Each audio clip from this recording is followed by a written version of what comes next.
Dobry wieczór, witam Państwa serdecznie. Ja się nazywam Grzegorz Górny i poprowadzę panel zatytułowany Chrześcijaństwo przyszłości, a moimi rozmówcami są dwaj znakomici goście, obaj duchowni, księża, myśliciele, filozofowie, teolodzy, ksiądz Pierre Bourdin z Francji i ksiądz Paweł Bortkiewicz z Polski.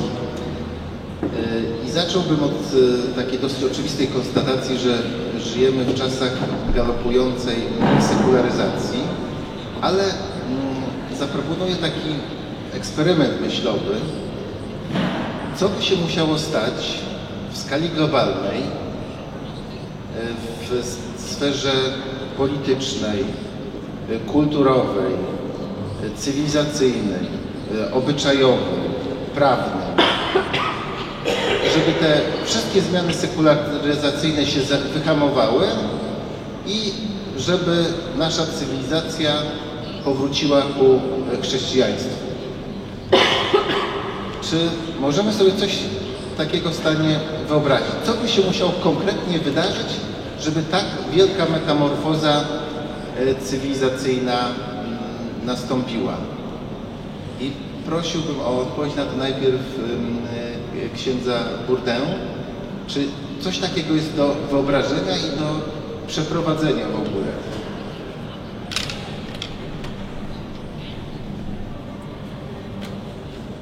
Bien, je vais commencer. Je vous remercie beaucoup de me faire l'honneur de cette invitation et d'essayer de relever le défi, car le défi posé est évidemment extrêmement ambitieux. Est-ce que le retour, en tout cas le recours à des références chrétiennes, ce qui a fait notre civilisation et dont nous sommes encore les héritiers, reste, et espérons-le, soit non pas notre passé, mais notre avenir. Alors, pour tenter de répondre à cette question gigantesque, il faut bien le dire, je voudrais tout d'abord faire deux, trois constats importants. Ici, en particulier en Pologne, mais dans toute l'Europe centrale, vous avez connu le communisme et le triomphe, au fond, d'une philosophie de l'histoire qui pensait apporter le grand soir, l'accomplissement d'une humanité parfaite réconciliée par la société sans classe. On sait que ce projet a complètement échoué. Il n'est pas sans être l'expression très sécularisée.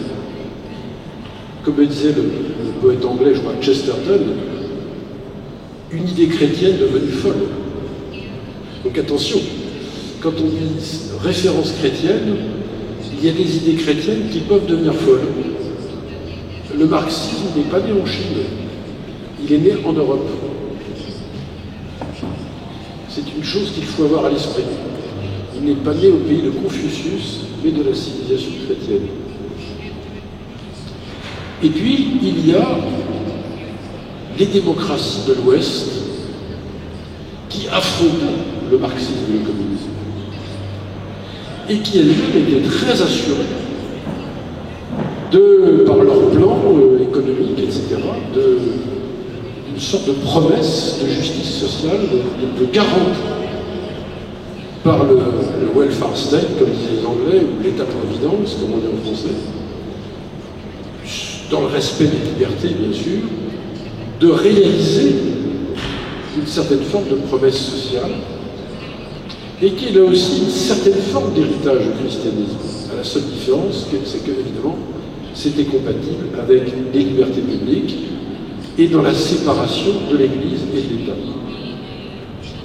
Mais s'interroger de nos jours, en 2024, sur une alternative chrétienne, l'expression elle-même montre bien que même là où, en Europe centrale, le grand ralliement à la démocratie libérale s'est fait, on se rend bien compte que ce n'est pas la fin de l'histoire, comme disait Fukuyama, le philosophe américain, l'histoire continue et en réalité le succès des démocraties 30 ans après la chute du communisme aura montré aussi, et même à un stade, d'essoufflement assez considérable. Et entre ce qu'étaient les démocraties dans les années 60 et ce qu'elles sont aujourd'hui, on est passé des démocraties où il y avait la conjugaison des droits individuels indispensables, avec l'idée d'une puissance, quand même, une puissance d'effectivité de l'État démocratique, une capacité d'organiser politiquement la société et de faire la justice, d'organiser un bien commun.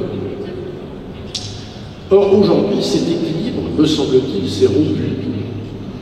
Et nous avons des démocraties essentiellement très, j'allais dire, permettez-moi le mot en français un peu péjoratif, un peu obsédées par les droits. L'homme s'affranchira par ses droits individuels. On en parlait d'ailleurs tout à l'heure, on parlait de la culture woke, de la cancel culture, qui est au fond l'apothéose de l'individualisme dans toute sa splendeur et qui affaiblit considérablement les démocraties, parce qu'elles cessent d'être des régimes de volonté collective pour être simplement un régime protecteur des droits individuels. Et donc c'est pas suffisant, on ne peut pas vivre dans une société en se limitant à défendre des droits individuels. Alors, c'est dans ce contexte où, en même temps, en tout cas, je parle pour l'Europe de l'Ouest, alors que le christianisme lui-même, et si on prend le cas du catholicisme en France, ou en Italie c'est moins vrai, en France c'est quand même très vrai, est très affaibli. Il y a une grande faiblesse, on en parlait numérique en tout cas. Si en Pologne vous avez 40% de pratiques religieuses, en France c'est 4 à 5%. Donc il y a une faiblesse dans la pratique qui est considérable, grande fragilité. Et en même temps, alors vous pouvez, on le disait tout à l'heure aussi, c'est la chance aussi, parce que la nature a horreur du vide, que le christianisme, dans sa fragilité ou sa faiblesse, puisse effectivement se réveiller. Parce qu'au fond, toutes les idéologies séculières sont mortes, hormis l'apologie des droits individuels. C'est qui sert de substitution à tout ce qui a échoué. Alors, le christianisme, là, a une carte formidable à jouer, comme ressource spirituelle et civique, parce qu'il a des ressources spirituelles. Il a les moyens lui-même, et sa faiblesse est une chance, parce qu'en tout cas en France, on ne peut pas lui reprocher de chercher à dominer la société. C'est invraisemblable. Il n'en a pas les moyens, il n'en a plus les moyens. En revanche, il a les moyens d'être une ressource spirituelle pour développer un civisme de la foi dans des démocraties où, au fond, seul règne un individu sans ressources, livré à lui-même, et au fond, dans la recherche d'un sens individuel et collectif. C'est là que le christianisme, et en particulier le catholicisme, a un rôle absolument important, me semble-t-il, à jouer. Il peut le jouer. Ça veut dire qu'il ne s'agit pas de tenter de recomposer une société chrétienne, de se dire que s'il y a une alternative chrétienne, c'est au fond dans la possibilité de penser, de concevoir, non pas une démocratie chrétienne, mais je dirais une théorie chrétienne de la démocratie. C'est-à-dire non pas une démocratie fondée exclusivement sur les droits individuels, mais une démocratie qui pense en termes de personnes et qui pense aussi en termes d'appartenance à une collectivité, moi ce que j'appelle naturellement une nation. Et si le nationalisme a autant de succès en Europe de nos jours, c'est qu'il est le révélateur d'une grande souffrance des sociétés européennes. Elles ont besoin de se retrouver comme nation. C'est-à-dire des références culturelles, historiques, sans lesquelles il n'y a pas de civisme et de démocratie possible. La crise de l'essoufflement des démocraties de nos jours, c'est qu'elles sont hors sol, on dit en France, elle ne s'enracine plus dans un seul historique et culturel. Or, ce seul historique et culturel, le christianisme est le plus à même à le lui apporter, parce que précisément, c'est notre histoire la plus ancienne. C'est notre mère, le christianisme, c'est notre matrice. Et il peut le faire avec toutes ces ressources liées à sa tradition, à son histoire, au texte biblique, tout simplement qui nous enseigne plein de choses, pour penser une alternative chrétienne à nos démocraties en plein essoufflement. Et comme je ne voudrais pas monopoliser trop de temps, ce qui me frappe, moi qui appartiens à un ordre religieux qui est celui des dominicains, au Moyen-Âge, au XIIIe siècle, saint Thomas d'Aquin, dont on parlait tout à l'heure, a eu recours à un grand maître païen, Aristote. Et vous savez que dans les universités de l'époque, c'était un véritable débat. Devait-on, pouvait-on faire la réception positive d'un penseur païen? C'était l'affrontement des réguliers contre les séculiers de Paris, et de l'université de Paris. Et les dominicains ont dit oui, mais on peut le faire en christianisant Aristote. Alors ça nous a donné une formule absolument remarquable chez saint Thomas, lorsqu'il dit que la grâce présuppose la nature. Elle ne la détruit pas, mais l'accomplit. Eh bien, un tel postulat a une conséquence politique insoupçonnée. Car si la grâce présuppose la nature, qu'elle ne la détruit pas et l'accomplit, mieux que ça l'accomplit, ça veut dire qu'il y a bien un ordre politique et moral de la nature qui n'est pas annexé par l'Église. Mais inversement, la nature ne vient pas absorber l'ordre de la grâce. Donc les deux se cordent. C'est, pour notre temps, me semble-t-il, bien sûr qu'il faut le reformuler dans les termes d'aujourd'hui, mais c'est, me semble-t-il, une ressource absolument remarquable. C'est-à-dire que nous n'avons d'un côté ni privatisation du christianisme, congédié dans la sphère de l'intime. Nous ne voulons plus entendre parler de vous.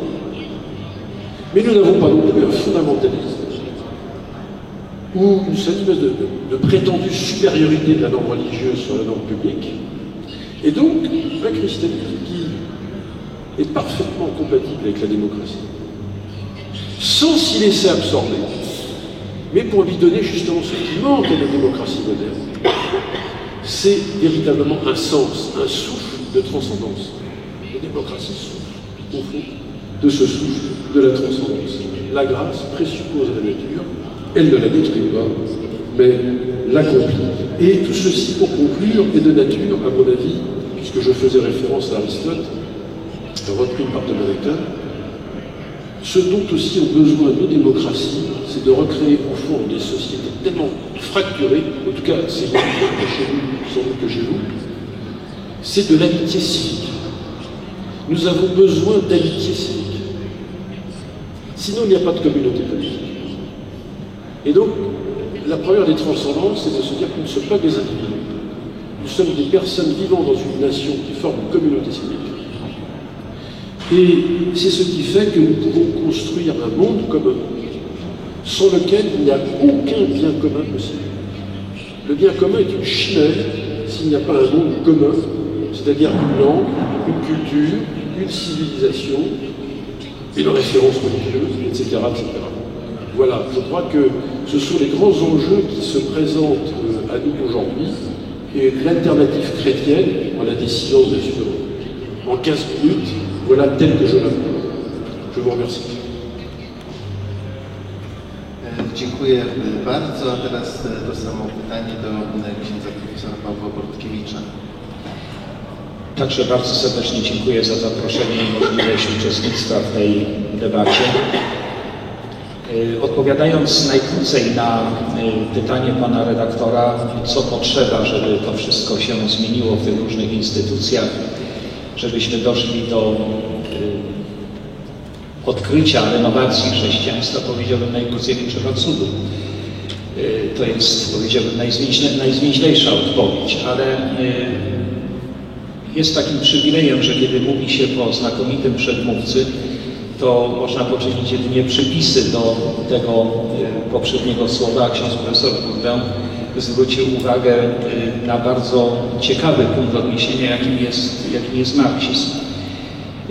Z kilku względów wydaje mi się, że warto właśnie zwrócić na ten punkt odniesienia uwagę. Proszę Państwa, 45 lat temu dokonał się cud w Polsce wraz z przyjazdem Jana Pawła II, który przyjechał do Polski socjalistycznej, indoktrynowanej, zideologizowanej, do produktu, który w społeczeństwie socjalistycznym się pojawiał, mianowicie do produktu pod tytułem Homo Sovieticus, i dokonała się zmiana. Dokonała się radykalna zmiana. Nie chcę już mówić tutaj o słowach papieża, jego nauczaniu, które wtedy płynęło i do którego mimo wszystko wciąż jeszcze wracamy, ale chcę zwrócić uwagę na odbiór tych słów, który wyraził się w dwóch postawach: w sprzeciwie i solidarności. W sprzeciwie wobec zła i solidarności w budowaniu dobra. Papież nie użył, raz użył tylko słowa solidarność w 1979 roku i to na spotkaniu z duchowieństwem w zupełnie innym kontekście. Ale on wyzwolił w nas solidarność, wyzwolił też sprzeciw, wyzwolił dwie postawy autentyczne, o których pisał jako filozof w swojej osobie i czynie, w tej głównej książce filozoficznej, która powstała w 1968 roku, notabene wtedy, kiedy przez Europę toczyła się rewolucja kulturowa, rewolucja seksualna. Pokazał, że są dwie postawy autentyczne wobec uczestnictwa, wobec problemu uczestnictwa, solidarność i sprzeciw, i dwie postawy nieautentyczne, konformizm i unik. Myśmy wtedy wybrali solidarność i sprzeciw. Dokonał się cud.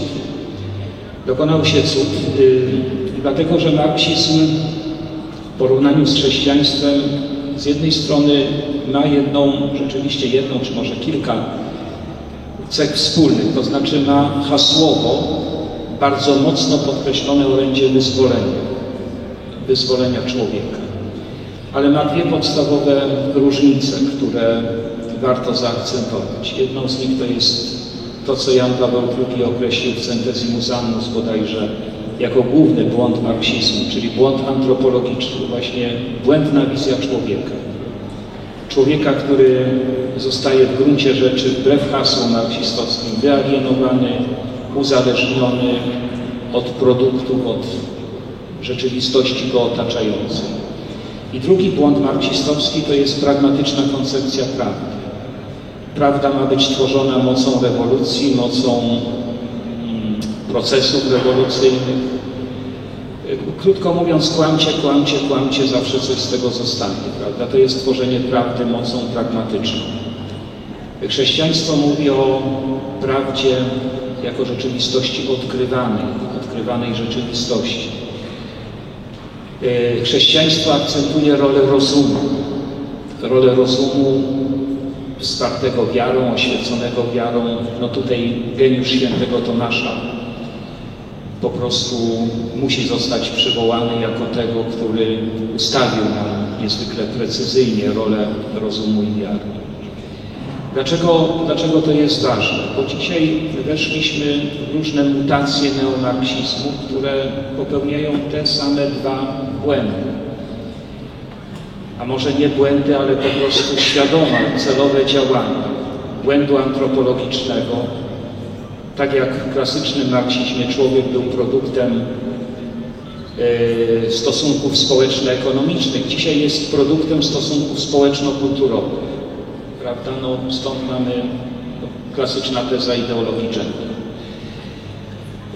Druga sprawa, mamy właśnie pragmatyczną koncepcję prawdy, to znaczy mamy po prostu ideologizację rzeczywistości. Proszę Państwa, wczoraj w innym panelu zastanawialiśmy się nad tematami, które mogłyby posłużyć jako powszechny, w miarę powszechny konsensus w sporach polskich.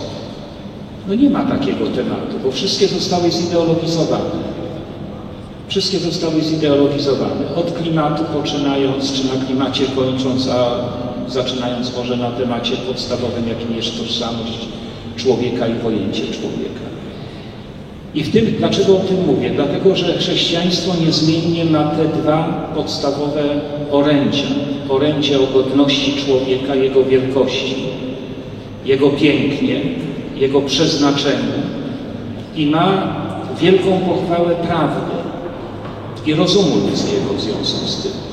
I myślę, że jeżeli ustalimy, że tak jak niczeańska koncepcja śmierci Boga doprowadziła do śmierci człowieka i to w wymiarze fizycznym, tak współczesna koncepcja śmierci chrześcijaństwa prowadzi do śmierci Europy, do śmierci naszej cywilizacji, to też w wymiarze fizycznym, realnym. Jeżeli dojdziemy do tego konsensusu, jeżeli ustalimy, że to jest jakiś punkt wyjścia, to zaczniemy budować rzeczywistość, która niezależnie od tego, czy będziemy ją nazywać rzeczywistością odnowionej, renowacją Christianitas, ale ona będzie powrotem do wartości europejskich w naszej przestrzeni. Tutaj ksiądz profesor mówił o takich dwóch możliwych postawach chrześcijan, odnosząc się do czasów Jana Pawła II i konfrontacji z komunizmem, czyli z jednej strony sprzeciw i solidarność, z drugiej strony konformizm i unik. I to wskazuje na pewne postawy chrześcijan. A czy nie jest tak, że największą siłą sekularyzacji jest właśnie słabość chrześcijaństwa? I co jest dzisiaj tą największą słabością chrześcijaństwa, która sprawia, że ono się tak mocno wycofuje z tej strefy publicznej i zostawia miejsce dla tych ideologii? To może ksiądz Bourdain. Tylko prosiłbym o pewną zwięzłość, bo zostało nam niestety zaledwie 8 minut tego panelu.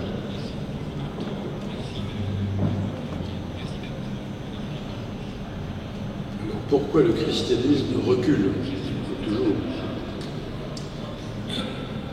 Il y a aussi des renouveaux. Il y a du recul, il y a aussi du renouveau. Je le vois à l'intérêt que beaucoup de jeunes portent à la quête de la recherche spirituelle. Donc c'est pas non plus désespéré. Mais il est clair que l'individualisme exacerbé dans lequel nous vivons dans une société très anxiogène par rapport à l'avenir, à mon avis, crée un sentiment de lutte pour soi. Il faut se défendre. Et donc, tout ce que propose le christianisme en termes de conception de l'existence est beaucoup plus difficile à faire entendre. Je crois que c'est le pire ennemi du christianisme, c'est bien plus que le marxisme, peut-être, c'est beaucoup plus sournois, c'est l'individualisme. Je pense que là, le piège est là. Mais il y a aussi, malgré tout, un tel sentiment de vide dans la jeunesse d'aujourd'hui, en tout cas moi c'est ce que je vois, dans la jeunesse d'aujourd'hui, que si le christianisme sait prêter l'oreille à ces angoisses, eh bien il sera entendu par ces jeunes. Donc là c'est un vrai travail à faire, de pastoral, d'intérêt pour ce que les jeunes d'aujourd'hui attendent, recherchent, parce qu'ils sont l'avenir par définition. Donc c'est de l'intérieur du mal, c'est de l'intérieur des problèmes que se trouve la solution. Et je formule cette espérance. Il le faut bien d'ailleurs. Voilà, je ne veux pas être aussi bref que possible.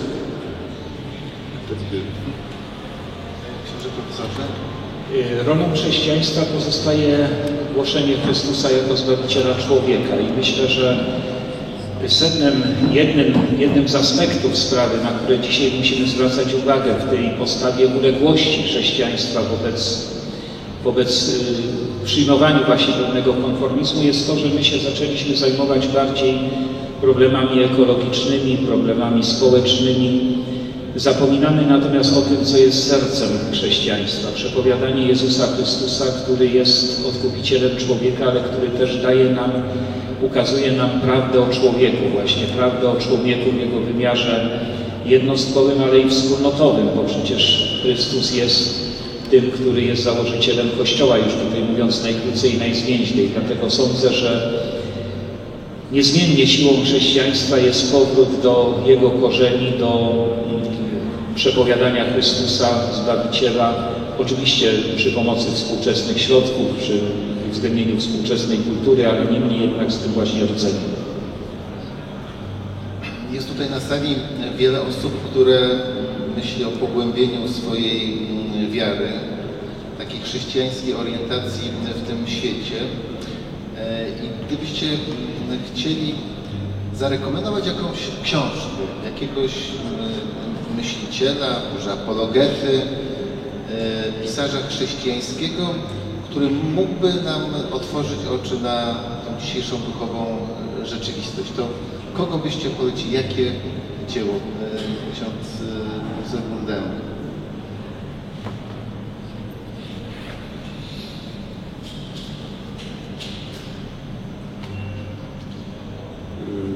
Je n'ai pas spontanément... C'est un peu, pardonnez-moi d'être un peu auto-référentiel, j'ai publié un tout petit livre qui s'appelle Catholique citoyen par entière. Mais ça, je parle de moi, c'est pas très bien. Mais il y en a d'autres. Mais sur le sujet, sur la question qui m'intéresse, au fond, en France, il y a très peu de choses publiées. Il y a beaucoup de choses qui se publient en France dans le domaine spirituel. Mais sur l'articulation christianisme avec la vie civique, la vie de société, il y a finalement très peu de choses. Je pense qu'il y a une véritable difficulté à affronter la question. Donc je suis un petit peu embêté pour vous répondre. Mais je voudrais soutenir ce que vous disiez très justement. Je pense que je n'ai rien contre l'écologie, c'est un sujet absolument important, capital. Mais je pense que l'erreur du christianisme contemporain, c'est de se réfugier dans des problèmes sociaux, notamment des problèmes humanitaires, pas tellement l'écologie, mais les problèmes humanitaires. Et on n'a pas le droit d'éviter la question de Dieu. De quoi parle le christianisme? Il parle de la question de Dieu tel qu'il s'est révélé dans le Christ. Et je pense que ces jeunes, ces gens d'aujourd'hui, les contemporains, ont besoin d'entendre une parole publique de l'Église sur cette question. Et pas simplement d'être solidaire des questions que tout le monde partage, l'écologie, la question des migrants, etc. C'est des sujets qui risquent fort de devenir... En fait, l'Église s'associe à n'importe quel syndicat, association, mouvement, mais elle ne nous dit pas ce qu'elle a de spécifique à dire. Vous voyez ce que je veux dire? C'est pas la même chose. Et c'est ça qui est attendu de l'Église. Qu'est-ce qu'elle a à dire que personne d'autre ne peut dire? Qu'est-ce qu'elle a à dire au monde civique dans lequel nous vivons aujourd'hui? Moi, personnellement, c'est le défi que j'essaie de relever. Voilà. Nie będę może oryginalny, nie będę twórczy, ale proszę Państwa, ja od lat wczytuję się w pamięć i tożsamość Jana Pawła i każdego roku odkrywam w niej coś nowego dla siebie. Zachęcam serdecznie. Dziękuję bardzo. Właśnie dają mi tu znać organizatorzy, że nasz czas dobiegł już końca. Bardzo dziękuję naszym gościom za udział w tym panelu. Państwu dziękuję uwagę i zapraszam na kolejną dyskusję, która już za chwilę się odbędzie w tym miejscu. Dziękuję.